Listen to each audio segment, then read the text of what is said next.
అలా చెప్పండి, ఎట్లా చూస్తారు ప్రభుత్వం? ఇప్పటికేమో 13వ రోజు నడుస్తూ ఉంది నిరాహార దీక్ష అశోక్ సార్ది. కానీ ప్రభుత్వం నుంచి ఏ ఒక్క కాంగ్రెస్ పార్టీ నుంచి సపోర్ట్గా ఏ నాయకుడు వచ్చి మరి మాట్లాడతాం, త్వరలో ఇస్తామని చెప్పి కూడా ఎవరు కూడా మాట్లాడిన పరిస్థితి. కానీ ఎక్కడ చూసినా కూడా అశోక్ సార్ వెనక ఎవరు ఉన్నారు, కావాలని ఎవరో కూర్చోబెట్టారు, నిరుద్యోగులు ఆయన మన తెలంగాణ ఉద్యమకాడ అని చెప్పేసి ఇట్లాంటి మాటలు మాట్లాడారు. ఎట్లా చూస్తారు? తెలివిలేని ప్రభుత్వానికి, సోయి లేని ప్రభుత్వానికి ఎంత చెప్పినా కూడా అంతే ఉంది. ఎందుకు చెప్తున్నా అంటే ఆయన నిజంగానే ఉద్యమకారుడు. తెలంగాణ ఉద్యమం కోసం, మలిదశ తెలంగాణ ఉద్యమం కోసం పనిచేసిన వ్యక్తి, తెలంగాణ యాసలో తెలంగాణ భాష పైన పట్టున్నటువంటి వ్యక్తి, తెలంగాణ ఉద్యమ చరిత్ర తెలిసినటువంటి వ్యక్తి.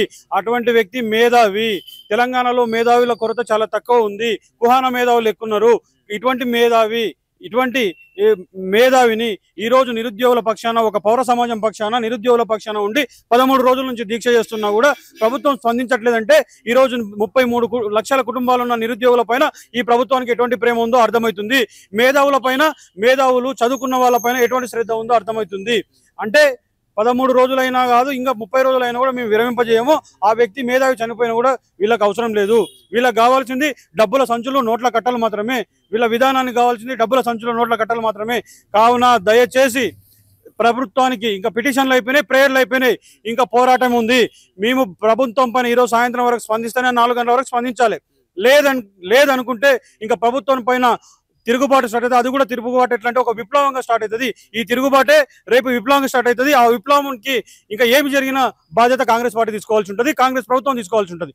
ఎందుకోసం అంటే ఆ రోజు 2 లక్షల ఉద్యోగాలు లేకుంటే 2 లక్షల ఉద్యోగాలు ఇస్తామని, పబ్లిక్ డొమైన్లో లేనటువంటి ఉద్యోగాలు, ప్రభుత్వంలో లేనటువంటి ఉద్యోగాలే ప్రభుత్వ ఉద్యోగాలను ఇస్తామని చెప్పేసి ఆ రకంగా మోసం చేసిండ్రు. ఆ తర్వాత గ్రూప్ 1 విషయంలో అడుగడుగున మోసం చేసి ఇప్పటికి కూడా మోసపూరితంగా వ్యవహరిస్తూ మమ్మల్ని నట్టేట ముంచిన ప్రభుత్వం ఇది. అట్లా అనేక తప్పులు ఉన్నాయి. ఇప్పుడు నిన్న ఇచ్చిన రిజల్ట్లో కూడా చాలా తప్పులు ఉన్నాయి. మీరు ఒకసారి గమనించండి. ఏ ప్రభుత్వమైనా, ఏ టీజీపీఎస్ అయినా, ఎవరైనా, నిన్న ఒక కోర్టు ఒక తీర్పు ఇచ్చింది. మీరు గమనిస్తే మొన్న ఆ తీర్పులో క్లియర్గా దాదాపు 222 పేజీల తీర్పు, 5 నెలల వాదనలని 40 నిమిషాల్లో తేల్చేస్తారా? కనీసం వాదనలు జరగాలి, దానిపైన డిబేట్ జరగాలి కదా.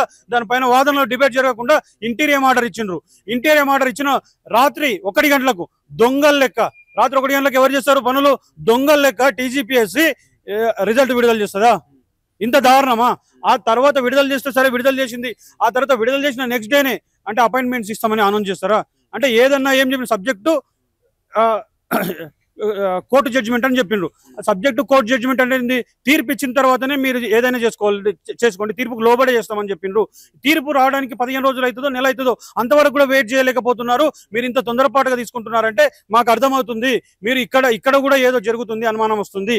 ఆ తర్వాత సేమ్ హాల్ టికెట్ నెంబర్లు, ఫర్ ఎగ్జాంపుల్ వరుస హాల్ టికెట్ల నెంబర్లతో 40 మంది వచ్చిన పరిస్థితి ఈ రోజు కనబడతా ఉంది. అంటే ఎంత దారుణం మీరు ఒకసారి గమనించాల్సిన అవసరం ఉంది. అట్లానే ఒక రెండు హాల్ టికెట్ల గ్యాప్తో 36 మంది వచ్చిండ్రు, 3 హాల్ టికెట్ల గ్యాప్తో 17 మంది వచ్చిండ్రు, 4 హాల్ టికెట్ల గ్యాప్తో 23 మంది వచ్చిండ్రు. అంటే వీళ్ళందరూ కూడా ఎందుకు వచ్చిండ్రు?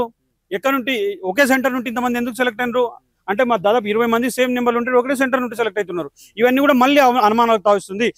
ఏపీపీఎస్సీ కానీ, ఇంకా రీజనల్ పిఎస్సీలు కానీ, యూపీఎస్సీ కానీ, ఏవైనా సరే మనకు ఫైనల్ రిజల్ట్, ఫైనల్ అవుట్కమ్ వచ్చిందంటే వాళ్ళ పేరు, వాళ్ళ క్యాస్ట్, వాళ్ళకు వచ్చిన మార్కులు, వాళ్ళ ర్యాంకు నిర్ణయిస్తుంది.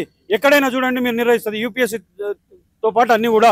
కానీ ఇక్కడ మొట్టమొదటిసారిగా కనీసం ఓన్లీ హాల్ టికెట్ నెంబర్ ఒకటి ఇచ్చి ర్యాంక్ ఇవ్వకుండా ఓన్లీ క్యాష్ ఇచ్చినట్టు పాపనం అయింది. అంటే ఎంత దారుణం మీరు ఒకసారి గమనించాలి. వాళ్ళ పేర్లు ఇస్తే, పబ్లిక్ డొమైన్లో వాళ్ళ పేర్లు పెడితే, వాళ్ళ పేర్లు ఏమైనా ఈ దేశ రాజకీయాలు, ఈ దేశ సార్వసత్వ దీనికి సంబంధించిందే, ఈ దేశం యొక్క సెక్యూరిటీకి సంబంధించిందే కాదు కదా. ఈ దేశం మీరు పబ్లిక్ డొమైన్లో పెట్టడానికి ఎందుకు భయపడుతున్నారు? ఆ తర్వాత అదైపోయింది. మాకు తెలిసిన ఇన్ఫర్మేషన్ ఏంటంటే దాదాపు ఆంధ్ర వాళ్ళని, ఏపీ వాళ్ళని దాదాపు చాలా మందిని సెలెక్ట్ అయినటువంటి, అది కూడా రిజర్వేషన్లో, అంటే నాన్ లోకల్ కేటగిరీలో రిజర్వేషన్ ఎట్లా వస్తుంది? ఆ క్లియర్గా రిజర్వేషన్ ఆడ ఈడబ్ల్యూఎస్ అని, ఓబీసీ అని, ఓసీ అని పెట్టిండ్రు. అంటే ఏ రకంగా దీన్ని తీసుకోవాలి మనం? అంటే తెలంగాణ తెచ్చుకున్న తర్వాత 90% రిజర్వేషన్లు కావాలని ప్రజెంట్ అసెంట్ కోసం ఉద్యోగాలు లేకుండా 4.5 సంవత్సరాలు వెయిట్ చేసినాం అసెంట్ కోసం. ఆ రోజు 4.5 సంవత్సరాలు వెయిట్ చేస్తే ఈరోజు మాకు వచ్చిన ఇదా? ఆ తర్వాత మేము ఆ గతం నుంచి కూడా చెప్తున్నాం, జీవో 29 అని చెప్పినాం. జీవో 29 ద్వారా ఎస్సీ ఎస్టీ బీసీల పిల్లలకు అన్యాయం అవుతుంది, మాకందరూ కూడా అన్యాయం అవుతుందని చెప్పినాం. ఆ అన్యాయం ఎలా అయిందనేది ఈ రోజు తెలిసింది. దాదాపు 258 మంది జనరల్ కోటాలో 170 అంటే దాదాపు మొత్తం జనరల్ కోటాలో దాదాపు 26% 26% మంది ఓన్లీ వీళ్ళు మాత్రం వచ్చిన పాపన ఉంది. అంటే దాదాపు మీరు ఒకసారి గమనిస్తే అబౌవ్ 50% జనరల్ వాళ్ళు వచ్చినట్టు కనబడతా ఉంది. మిగతా ఎస్సీ ఎస్టీ బీసీ వాళ్ళందరూ కూడా వాళ్ళ కేటగిరీలోకి ఉన్నటువంటి పరిస్థితి కనబడతా ఉంది చూస్తే. దాంతో పాటు నువ్వు ఏ కేటగిరీకి ఎంత సెలెక్ట్ అయినావు, ఫర్ ఎగ్జాంపుల్ ఓసీకి ఇంత కటాప్ ఉంది, జనరల్కి ఇంత కటాప్ ఉంది, అట్లనే బీసీడీకి ఇంత కటాప్ ఉంది, బీసీఏకి ఇంత కటాప్ ఉంది, కటాప్ అసలు లేనే లేదు. అంటే మనం ఒకసారి గమనిస్తే కటాప్ లేకుండా ఎట్లా నిర్ణయిస్తారు వీళ్ళు? ఆ కటాప్ ఇప్పటివరకు చెప్పిన పాపన పోలేదు. అంటే వీటన్నిటి చూస్తే మళ్ళీ ఈ రిజల్ట్ పైన కూడా అనుమానం తావుతీస్తుంది. అందుకే మేము ఒకటే అంటాం, ఇంకా న్యాయం మిగిలి ఉంది, ఇంకా అయిపోలేదు, న్యాయం మిగిలింది. మీరు ఎంత హడావుడిగా చేసినా, ఎంత తొందరపాటుతో చేసినా ఇంకా న్యాయం మిగిలే ఉంది. ఏదో ధర్మస్థతో జయ అని జయ అనే ఒక నినాదం ఉంటుంది. ఆ నినాదం ఎక్కడి నుండి తీసుకున్నారు? మహాభారతం నుంచి. ఎవరు తీసుకున్నారు? సుప్రీంకోర్టు తీసుకున్నది. సుప్రీంకోర్టు యొక్క అధికార నినాదం కూడా ఇప్పుడు చెప్పిన నినాదమే. సో దాన్ని బేస్ చేసుకుని మేము ఏమనుకుంటున్నామంటే, ఇంకా సుప్రీంకోర్టులో మాకు న్యాయం మిగిలింది, సుప్రీంకోర్టులో తప్పకుండా గెలుస్తామని ఈ విధానం మేము చెప్తా ఉన్నాం. ఇక్కడ నిరుద్యోగులకు సపోర్ట్గా ఎన్నోసార్లు కూడా సోషల్ మీడియా మీకు సపోర్ట్గా వస్తుంది.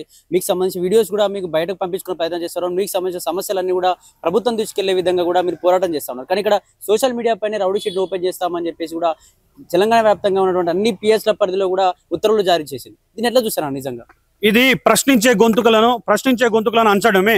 భారతదేశంలో ఇప్పుడు చెప్తున్నా కదండి, జియో 29 కానీ, ఈ జియో 198 కానీ, జియో 46 కానీ, మిగతా అన్ని జియోలు తెచ్చింది ఎందుకు క్లియర్ గా మనకు అర్థమవుతుంది. భారత రాజ్యాంగాన్ని తుంగలో దొక్కుతుంది. ఒకవైపు రాహుల్ గాంధీ రాజ్యాంగం పట్టుకొని తిరుగుతూ ఇక్కడున్న ప్రభుత్వము మేము రాజ్యాంగం రక్షిస్తామని ఢిల్లీ వాళ్ళు చెప్తారు, ఇక్కడ ఉన్న గల్లీ వాళ్ళు ఏమో రాజ్యాంగాన్ని తుంగలో దొక్కుతున్నారు. ప్రశ్నించే గొంతుకలు ఈరోజు డిజిటల్ మీడియా పైన కానీ, సోషల్ మీడియా పైన కానీ వీళ్ళు చేస్తున్న అరాచకాన్ని చూస్తే ప్రశ్నించే గొంతుకలపై, ప్రశ్నించే విధానాలపై, ప్రశ్నించే వ్యక్తులపై, ప్రశ్నించే సమూహాలపై ఈరోజు దాడి జరుగుతుంది. ఆ దాడిని యావత్ తెలంగాణ నిరుద్యోగుల పక్షాన తీవ్రంగా ఖండిస్తున్నాం. వాళ్ళకి తప్పకుండా మద్దతుగా నిలబడతాం. వాళ్ళపైన కేసులు ఇచ్చినా బరాబర్ మేము వెళ్ళి ఆ కేసులను విత్డ్రా చేసేంత వరకు ఆ కన్సర్న్ పోలీస్ స్టేషన్ కానీ, అవసరం వస్తే సిపి ఆఫీసులు కానీ ఎక్కడున్నా మేము ముట్టడిస్తాం. మా వైపు నిలబడ్డాలని మేము ఎవరు పౌర సమాజంలో మా వైపు నిలబడ్డ వాళ్ళని తప్పకుండా భారత రాజ్యాంగంలోనే అధికార 19 క్లాస్ 1 వీళ్ళు తుంగలో దొక్కుతారంటే బరాబరి రాజ్యాంగాన్ని చేతిలో పట్టుకుని డిజిటల్ మీడియా వైపు కానీ, మిగతా ప్రశ్నించే గొంతుకుల వైపు కానీ మేము నిలబడతాం. అట్లానే ఈరోజు చూడండి, మీరు ఒకసారి గమనిస్తూ ఉంటే క్లియర్గా మనకు అర్థమవుతుంది.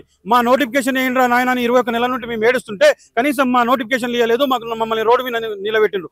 అదే గ్రామాల్లో కానీ, మండలాల్లో కానీ మద్యం నోటిఫికేషన్లు జారీ చేస్తున్నారు పరిస్థితి కనబడుతుంది. ఎందుకు మద్యం నోటిఫికేషన్లు జారీ చేసి ఎవరిని మద్యానికి బానిసలుగా చేద్దాం అనుకున్నారు? మద్యం నోటిఫికేషన్లు జారీ చేసి తెలంగాణలో ఉన్న యువతని మద్యానికి బానిసలుగా చేద్దాం అనుకున్నారా మీరు? అంటే యువతను నిర్వీర్యం చేద్దాం అనుకున్నారా? యువతను నిర్వీర్యం చేసి మీరు సారా పాకెట్లు ఇచ్చే, చీర జాకెట్లు ఇచ్చే ఓట్లు వేయించుకుందామనే విధానంలో పోతున్నారా? మిమ్మల్ని చెప్తా ఉన్నాం, మాకు నోటిఫికేషన్ వేయకుంటే ఆ నోటిఫికేషన్ కూడా మేము అడ్డుకుంటాం. మా ఉద్యోగాల నోటిఫికేషన్ వచ్చిన తర్వాతనే మీరు ఆ నోటిఫికేషన్ వేసుకోండి, లేదంటే జరిగే పరిణామాలకు, మరొక విప్లవానికి మీరే బాధ్యత వహిస్తారు, మీ కాంగ్రెస్ పార్టీ బాధ్యత వహిస్తుందని చెప్తున్నాను. చివరికి ఏం చెప్తారు రేవంత్ సర్కార్కి నిరుద్యోగుల తరపున ఏం చెప్పాలనుకున్నారు చివరిగా? మరి సాయంత్రం 4 గంటల వరకు అశోక్ సార్ దీక్ష పైన ఎటువంటి స్పందన లేకపోతే జరిగే అల్టిమేటం ఇస్తున్నాం. జరిగే తెలంగాణలో జరిగే ఏదైనా ఇబ్బందులకు, జరిగే పరిణామాలకు బాధ్యత మాత్రం రేవంత్ రెడ్డి తీసుకోవాలి, కాంగ్రెస్ ప్రభుత్వమే తీసుకోవాల్సి ఉంటుంది.